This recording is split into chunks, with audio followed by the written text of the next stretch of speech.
notre communication vise à démystifier totalement certaines technologies que les gens pensent qui nous viennent de l'extérieur, comme si c'était importé. Notre souci, c'est justement que les gens, enfin notre objectif, c'est que les gens comprennent que c'est des technologies à la portée des Africains, à la portée des Burkinabés, et qu'eux, ils servent de relais pour que les gens ne voient pas les OGM partout.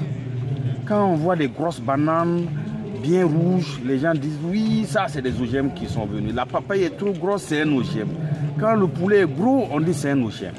Donc la communication explique un peu qu'est-ce que c'est que ces OGM, pourquoi on va vers les OGM, pour quelles raisons, ainsi de suite. Donc ça permet aux gens de comprendre qu'ils ne vont pas rencontrer les OGM dans leurs plats aussi simplement que ça.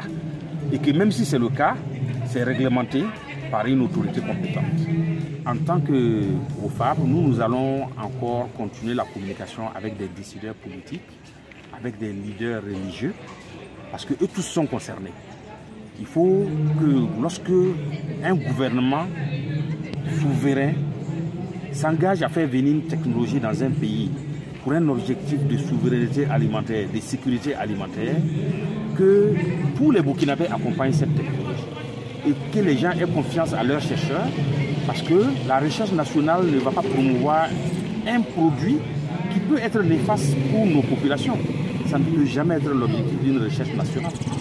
Donc, les politiques, les jeunes, tous doivent accompagner les chercheurs pour l'utilisation des variétés améliorées, qu'elles soient conventionnelles ou génétiquement modifiées, parce que l'aspect génétiquement modifié n'est qu'une forme d'amélioration.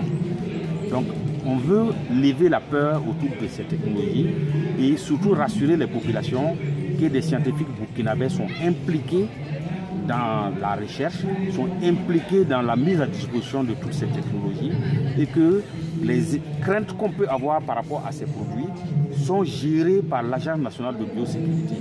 Et ce n'est pas en 2 jours que ça se fait.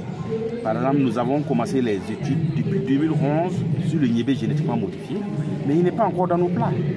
Par contre, le Nigeria qui était copartenaire sur le projet, eux, ils ont bouclé leurs études et actuellement, ils sont en train d'en consommer.